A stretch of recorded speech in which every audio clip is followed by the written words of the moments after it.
10 মিনিটের ভিতরে উনি অন অ্যারাইভেল ভিসাটা পেয়ে যাবে। এখানে এক একটা কান্ট্রির জন্য এক এক ডলার, এটা তারা পাবে 30 দিনের জন্য অন অ্যারাইভেল ভিসাটা। অন অ্যারাইভেল ভিসাটা যেন ইজি হয় এটার উদ্বোধন করা হলো।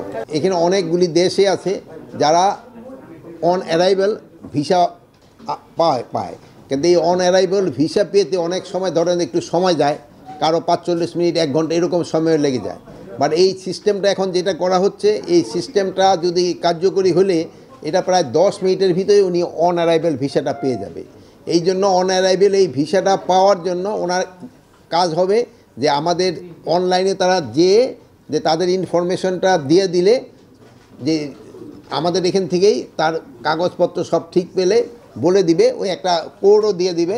এখানে বাংলাদেশে আসার পর এই কোডটা দেখানোর পরে শুধু সে ওই তার এই ডলারে পেমেন্টটা করে সাথে সাথে ভিসাটা পেয়ে। এই জন্য হয়তো ওই সময় 5-10 মিনিটের ভিতরে হয়ে যাবে।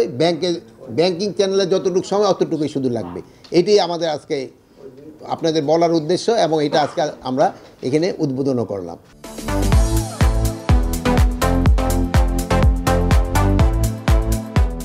এখানে এক একটা কান্ট্রির জন্য এক এক ডলার, এটা তারা পাবে 30 দিনের জন্য অন অ্যারাইভেল ভিসাটা। অন অ্যারাইভেল ভিসাটা যেন ইজি হয় এটার উদ্বোধন করা হলো। অন অ্যারাইভেল ভিসা যেই সব দেশের সাথে আমাদের চুক্তি আছে তাদের জন্য, আর যেই দেশের জন্য আমাদের এই চুক্তিটা নাই ওইটা তো আমাকে ওই স্বরাষ্ট্র মন্ত্রণালয় থেকে একটা অনুমতি নিতে হয়। আমার এই সংখ্যাটা আপনাকে এই মুহূর্তে আমি বলতে পারবো না। 14টা দেশের এখন আছে।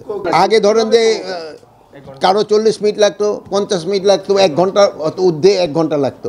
এখন হয়তো এটা 10 মিনিট হয়ে যাবে। এখন খালি সময়টা লাগবে যে সোনালী ব্যাংকে জমা দিয়ে এই এখন সোনালী ব্যাংক উনি কতটুকু সময় নেয় আমি দেখে এই মুহূর্তে বলতে পারবো না।